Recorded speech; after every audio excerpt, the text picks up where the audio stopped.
Time to speak to the Government Minister of State for Care, Stephen Kinnock, joins us.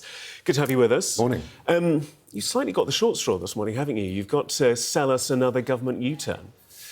I'm really pleased with the way that the dialogue has happened between ministers and the rest of the Parliamentary Labour Party. And I think what's come forward today is a really big step in the right direction, because we are making it clear that we're protecting existing claimants, but we're also initiating a review that will be led by my colleague Stephen Timms, the Disability Minister.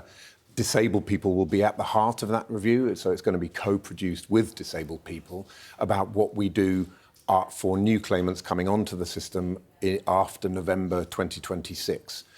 We've always been clear that we want a social security system that is both a safety net and a springboard, protecting people who can't work, but supporting people who can work into work, rather than being trapped and labelled as not able to work, which is not good for anybody. So that, I think, is what we are moving towards today, and that is a positive step in the right direction.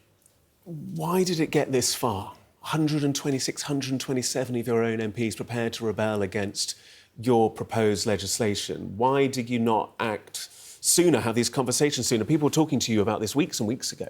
How do we get to a point that all of a sudden the Prime Minister's returning from NATO facing a potentially massive rebellion? Well, the parliamentary process is that you bring forward a bill and there is debate about that bill and amendments and changes to that bill. The changes around the implementation of it are normally what happens at the committee stage of the process after second reading. But colleagues are standing up for their constituents. I've got huge respect for their passion and their commitment to their constituents and their constituents' interests. You've got to balance that, of course, with the need for reform. The fact is, we inherited a completely broken system from the Tories. For years now, the Tories have been putting this issue into the too difficult box. In Keir Starmer, we have a Prime Minister who never puts things into the too difficult box. He actually goes towards the problem rather than runs away from it, and that's what he's done here. But of course, you will then have some debate and some discussion. That is perfectly normal when you're trying to push forward fundamental and complex reforms. I appreciate that, and I think most people would appreciate you've got to, as you say, balance the need for reform, but you've also got to balance the need to protect the most vulnerable in society, which you say you're now going to do by changing this. But at the same time, there will be people who have endured weeks of speculation and uncertainty about their level of support they currently receive. You've got to admit that that has not been to their benefit, that perhaps more work should have been done prior to this being put into the public sphere, so that we've not had to have people wondering what's going to happen to them for weeks.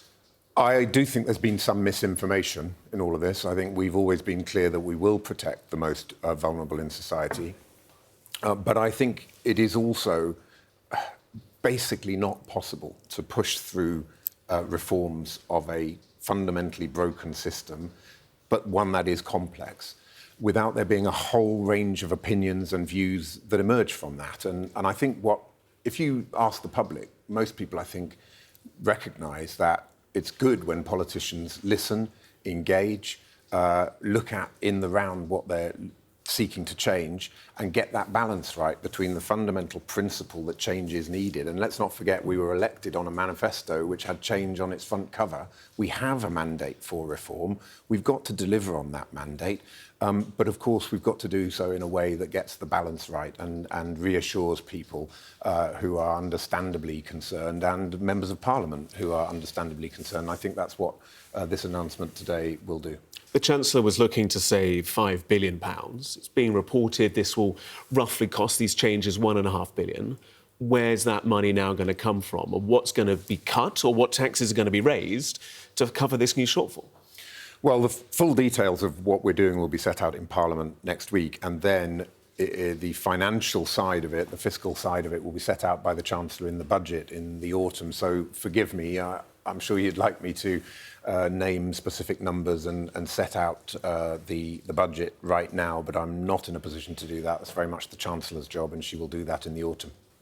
But the director for the Institute of Fiscal Studies says Rachel Reeves has no choice but to raise taxes. And he says, he's quoted in the papers this morning, the tax burden will not go down in his lifetime. It's inevitable, is it not, that the people watching are going to have to expect either stealth taxes in the way that the fact that the thresholds for taxes will not be moved, or that taxes will have to go up. You know, you just announced you're going to massively increase defence spending. You've now said that this is going to cost an extra £1.5 billion. Where's the money coming from? I don't think it's right for me to speculate now on taxes. What I would say is that we've seen now a Prime Minister who's secured 3 trade deals. We announced our industrial strategy. We are fixing the National Health Service. First time since 2010 that waiting lists are coming down. 1,700 more GPs on the front line. The package of reforms that we're bringing forward, both in terms of the public services and also growth-oriented reforms, I genuinely believe are going to get that stability back into our economy and provide the basis for growth. Once growth starts really coming back into the economy, I think that definitely helps in terms of raising more money for the Exchequer, which is, of course, something that Rachel Reeves will factor into her budget and in terms of the whole decision around tax and investment.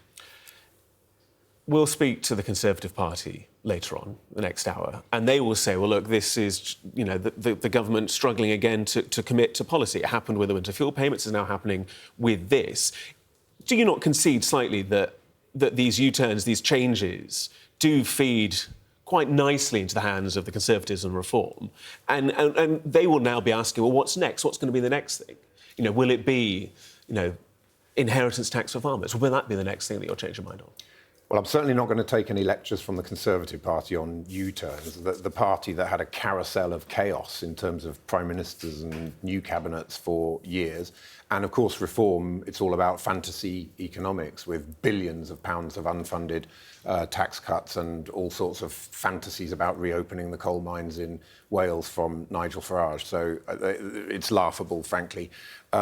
We are absolutely clear that the politicians are about listening, engaging, looking at the facts and deciding on policy in the round. And that does sometimes mean that you adjust, you rebalance.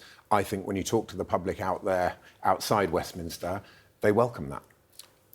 They will also welcome, you're hoping, what you also just want to reference today, boosting mental health services.